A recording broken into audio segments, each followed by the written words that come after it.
Yay! We made it to Unit 8. We are so close to the end of the semester. Can you feel it? I can. But let's get into it. For this unit, we're talking about solving multi-step equations, and this is our first set of those. So I don't have a lot of pre-notes for you, but the biggest thing that we need to remember is that we have to work backwards from the order of operations, okay? And so that will be really helpful for us. So let's get into some examples. So number one, I have 8 plus 6x equals 14. And so with this, again, if we're focusing on the order of operations, and if you need to, you can write them off to the side, okay? Miss Solstein likes to write the P as a G to stand for grouping symbols because it's not always just parentheses, okay? But I kind of like to use this just as like a check mark, okay? So anyway, what we're looking for is first, if we're working backwards, that means we're starting with our addition or subtraction, then we're moving into our multiplication and division, then exponents, then parentheses, and so on. Okay, it doesn't always work perfectly like that due to the grouping symbols, but that's okay. Okay, but anyway, my goal is to get x by itself. I'm trying to figure out what is x equal to. So to do that, first I'm going to look for anything that I am adding or subtracting in the equation. Well, right now I have this, this 8, okay? And another way you can think of it is like we're working further away from the exponent, or not the exponent, the variable, in towards the variable, okay? So right now I have a positive 8x. In order to get rid of it, I need a negative 8x, or I need to subtract 8 from both sides. And I think I just said 8x. That's not correct. Just 8. I need a negative 8 or subtract 8. I have to do it on both sides in order to keep the equation balanced. 8 minus 8 is 0. So on the left, I am left with 6x. And then 14 minus 8 is 6. So now I don't have any more addition or subtraction in my equation, so I can cross that off. Next, I'm going to move to multiplication and division. Well, right now I am multiplying by 6. In order to isolate my variable, or to get it alone, right, I have to do the opposite operation from what I see in the problem. So if I'm multiplying by 6, I need to divide by 6 on both sides to get rid of it. So 6 divided by 6 is 1, so I'm left with 1x, or just x. And then 6 divided by 6, like I just said, is 1. So x must equal 1. Now to check your work, you can plug it back into the equation. So if I plug 1 back in, let's see, well that means I have 8 plus 6 times 1. 6 times 1 is 6, and then 6 plus 8 is 14. So I'm good to go.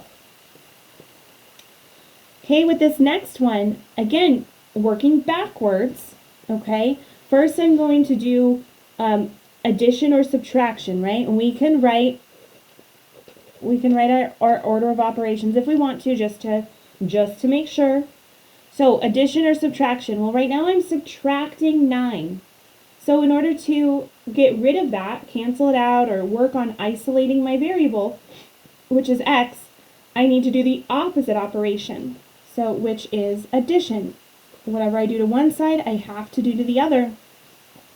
Negative 9 plus 9 is 0. Those cancel out, and on the left we are left with x divided by 3 equals 15, right? 6 plus 9 is 15. So that takes care of that. Next, multiplication or division. Well, right now I am dividing by 3. So in order to get rid of it or to cancel it out, I need to multiply by 3. Whatever I do to one side, I have to do to the other. I'm going to ingrain that in your brain, okay? You got to know that. Whenever you multiply and divide by the same thing, they cancel each other out. And so we'll just be left with our variable on the left. And then 15 times 3 is 45. So again, we could plug it in to the original equation. We could have 45 divided by 3, well, that gets us back to 15, minus 9 is 6. Okay? So there's 2 problems. Number 4 on your quick check is the next one that we're going to do. Samuel is solving an equation for y. His first step is to add 7 to both sides. Which equation is he solving? So remember, our goal is to get the variable by itself.